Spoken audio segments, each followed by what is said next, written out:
I am truly convinced we are living in bizarro world. Nikki Haley has made a statement in Colombia after having watched the inauguration of Ivan Duque that is absolutely divorced from truth and reality and history. Part of me wants to give her a pass because of the incredible level of ignorance that pervades this country throughout the government about what's really going on down there and what has gone on down there. And it's just a matter of the record. It's not even a matter of opinion. Let's go to the quote real quick so everybody knows what we're talking about. Thousands of people escape Venezuela every day, walking hours in the heat over this bridge simply to get a meal or medicine for their families. Due to the corrupt Maduro regime, Colombia is now home to 1 million Venezuelans on any given day. All right. This is an article from 2012. Colombia is Latin America's largest producer of refugees. UN. 396,000 Colombians forced out of their country by threats and violence because of the ongoing drug war that's been going on down there since the 60s. Can someone tell me why we didn't invade Colombia? Did we sanction Colombia? Did we try to assassinate the leaders of Colombia? No, we didn't. In fact, we did quite the opposite. We sent them billions and billions of dollars, and for our trouble, what do we get? They're the largest producer of cocaine in the world. They are the hub of child trafficking in this hemisphere. They produce more violence, more death, and more destruction than all other Latin American countries combined. But the problem now is Venezuela? I have a challenge for my audience, and I've said this before, I'll say it again. My audience is the smartest, brightest, most well-informed audience on YouTube, bar none.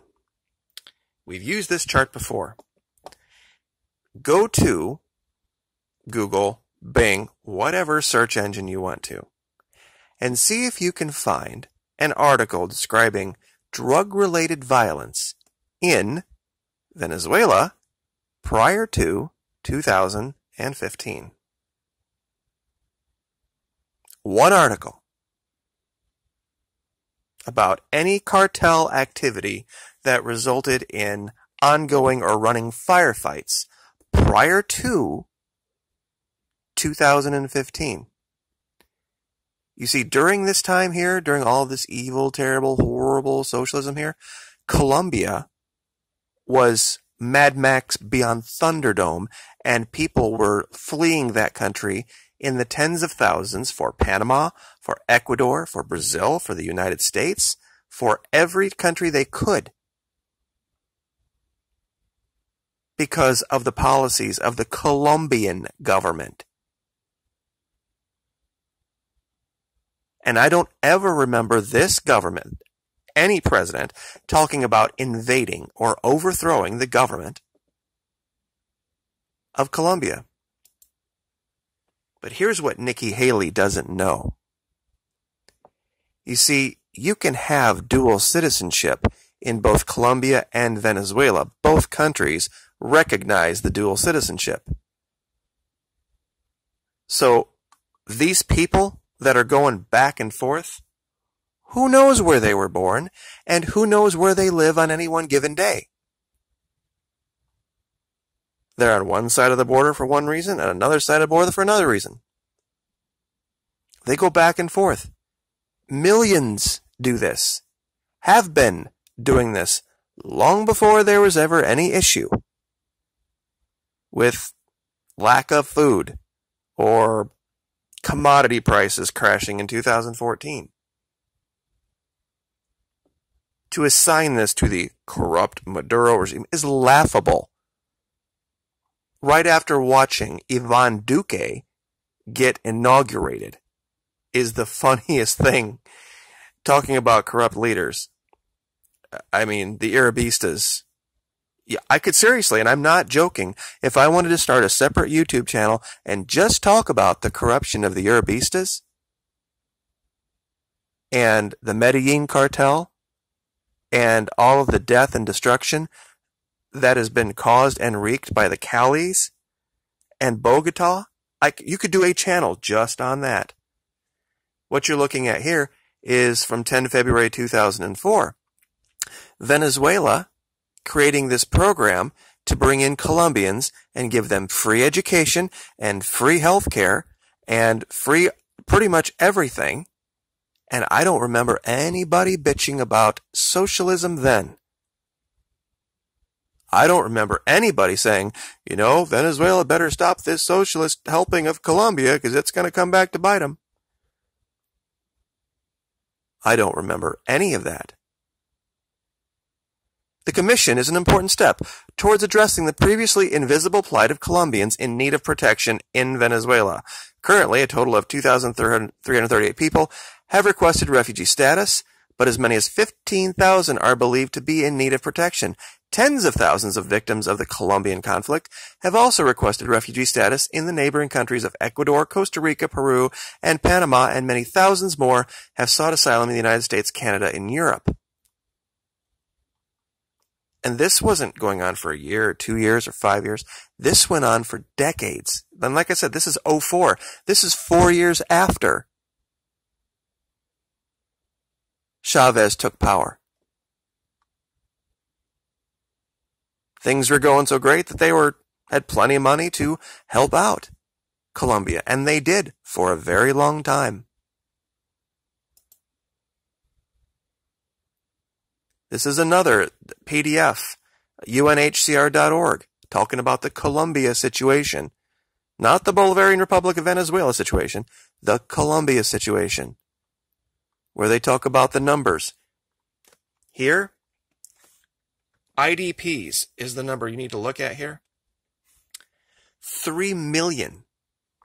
That's this number right here, third column over, fourth down. Internally displaced persons. That means people that were thrown out of their homes, nowhere to live, but still in their own country.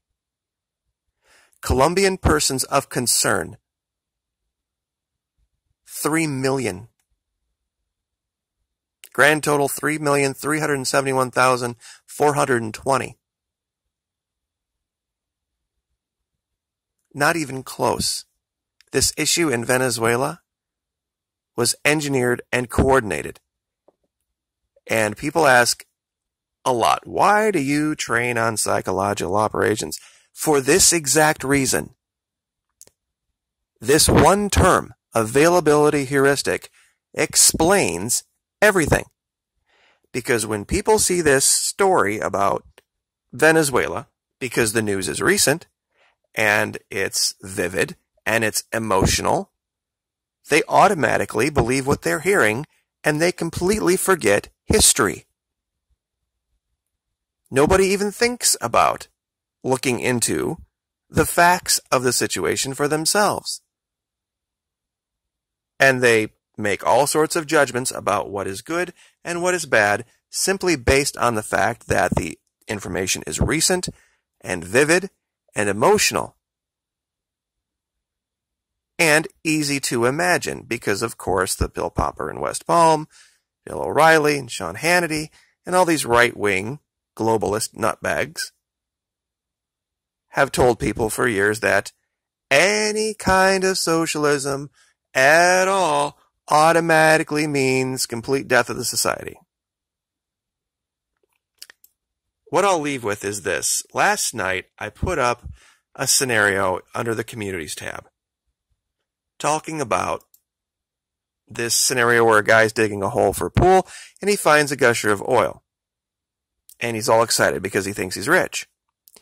Well, when word gets out, the local authorities decide they're going to hire ConocoPhillips, and they grant rights to ConocoPhillips to go onto the adjacent property of the home and drill, find the oil.